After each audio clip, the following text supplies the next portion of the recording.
நான் வந்து இந்த ஆட்ல பார்த்து தான் இவருடைய இதை பார்த்தேன், அட்வர்டைஸ்மெண்ட்டை பார்த்துட்டு தான் நான் புக் பண்ணேன். எனக்கு வந்து யாரு என்ன ஏதுன்னே தெரியாது. சரி, இந்த இது பிடிச்சது. பெங்களூர்லேருந்து நிறைய பேர் பண்ணுறாங்க இந்த காசி கயாக்கு.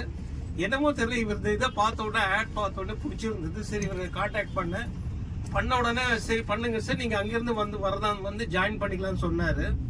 பட் ஜாயின் பண்ணிக்கலாம்னு சொல்லிட்டு நானும் இதெல்லாம் பண்ணி எந்த டிக்கெட் புக் பண்ணுறது என்னன்னு எல்லாம் கேட்டப்போ ஒன்றுமே அந்த கிளியர் கட் பிக்சரே எனக்கு கிடைக்கல. சரி, நானும் ஏதோ ஒரு ஃப்ளைட் டிக்கெட் புக் பண்ணி வச்சுட்டேன் நான். அதுக்கப்புறமும் 10 நாளுக்கு முன்னாடி வரைக்கும் போகிற வரைக்கும் வந்து எனக்கு இவர் எனக்கு எந்த ஹோட்டலுக்கு வரணும், ஏன்னா நான் வந்து அயோத்தியாவுக்கு மத்தியானமே வந்துடுவேன். இவங்க வரது ராத்திரி 10 மணி ஆகும். எங்கே வந்து நான் எங்கே இருக்கிறது அதை பத்தியும் ஒரு கிளியர் பிக்சரும் இல்லை எனக்கு. என்ன இவர் கண்டக்ட் பண்ணுவாரா பண்ண மாட்டாரா, இல்ல நம்மள கூட்டிட்டு போவாரா எப்படின்னு தெரியலையே அப்படின்ற ஒரு டைலமா இருந்தது. But as a bank employee calculative risk எடுக்கணும். ரிஸ்க் எடுக்கலன்னா அதுக்கப்புறம் லைஃபே இல்லை. ஸோ நான் கால்குலேட்டிவ் ரிஸ்க் என்ன மேக்ஸிமம் 20,000 அட்வான்ஸ் கொடுத்துருவோம். போனா போயிட்டு போகுது, நம்ம வாழ்க்கை நம்ம சாப்பிட்டுட்டோம் பரவாயில்ல. இவங்க வீட்டுல கேட்டாங்க எப்படி போய் என்ன அங்க போய் என்ன பண்றது, இறங்கின உடனே எங்க போறது. பரவாயில்ல, அப்படியே இல்லைன்னா நம்ம ஒரு ரூம் எடுத்துட்டு இருப்போம், நம்ம தனியா டூர் ஆர்கனைஸ் பண்ணிட்டு நம்ம போயிட்டு வந்துருவோம். நம்ம டிக்கெட் எல்லாம் புக் பண்ணியாச்சு. ஆனா சர்ப்ரைஸ், நீங்க நம்ப மாட்டீங்க, கடைசி வரைக்கும் எனக்கு இவர்கிட்ட இருந்து கிளியர் பிக்சர் கிடைக்கல. எங்க வருது என்ன, ஒரு ஹோட்டல் சொன்னாரு, அந்த ஹோட்டலுக்கு வந்துருங்க அப்படின்னு அவ்வளவுதான் சொன்னாரு. எங்க சார் அங்க போனா ரூம் கிடைக்குமா, அதுவும் இல்ல, வெயிட் பண்ணுங்க அவ்வளவுதான், ஒரு வாரத்துக்கு வரும். அதுக்கப்புறம் உங்களுக்கு சர்ப்ரைஸ், நான் ஃபிளைட்ல உட்காந்துருக்கேன். காத்தால 11:10 ஃபிளைட், 11 மணிக்கு ஃபிளைட்ல உட்காந்துருக்கேன்.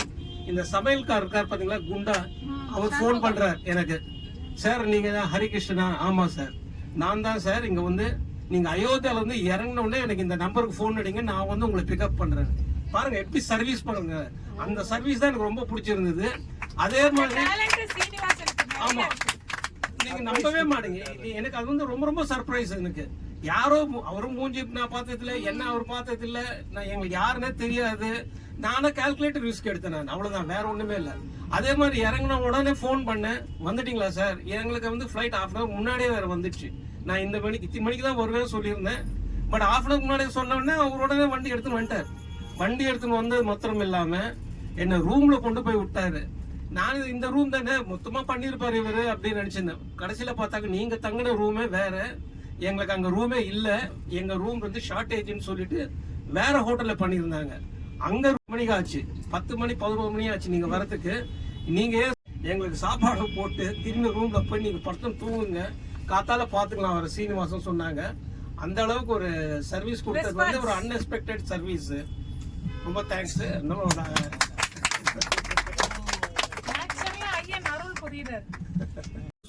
ஏன்னா பேங்க்ல இருந்த எனக்கு தெரியும், வர பென்ஷனர்ஸ் வந்து அவங்க யாருன்னா பேச மாட்டாங்களான்னு நினைப்பாங்க, யாரும் இது என்கரேஜ் பண்ண மாட்டாங்க. இந்த பென்ஷனர்ஸ் வந்தாங்கன்னா அப்படி போய் உட்காரு, பணத்தை வாங்கிக்கோ போ அப்படின்னு தான் சொல்லுவாங்க. நான் என்ன பண்ணுவேன்னா பேங்க்ல இருக்கும்போது அவங்கள கூப்பிட்டு பேரை வச்சு கூப்பிட்டு உட்கார வச்சு என்ன வேணும் கேட்டு, அவங்க வந்து சொல்லுவாங்க 10 நிமிஷம் லேட் ஆகுனா அரை மணி நேரம் லேட் ஆகட்டும் சார், பரவாயில்ல நீங்க நிதானமா பண்ணுங்க அப்படின்வாங்க. அந்த அளவுக்கு அந்த பொறுமை வந்து இவருக்கு இந்த ஏஜ்ல இருக்குன்னாக்க இட்ஸ் ரியலி கிரேட். அது ரொம்ப ரொம்ப கிரேட்.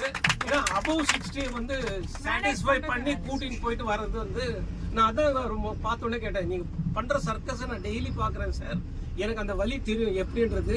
ஆட்டோ அரேஞ்ச் பண்றதாகட்டும் சரி, தர்ஷனம் அரேஞ்ச் பண்றதாகட்டும் சரி, திரும்பி கூட்டிட்டு வரதாகட்டும் சரி, சாப்பாடு ஆகட்டும் சரி, நம்ம எங்க இருக்கிறோமோ எந்த இடத்துல இருக்கிறோமோ அந்த இடத்துக்கு சாப்பாடு. நம்ம திரும்பி வந்து ஹோட்டல்ல வந்து சாப்பிடணும் கிடையாது, எந்த இடத்துல இருக்கணும் அந்த இடத்துல சாப்பாடு கொடுத்து really great. Hats off sir, hats off. Thank you.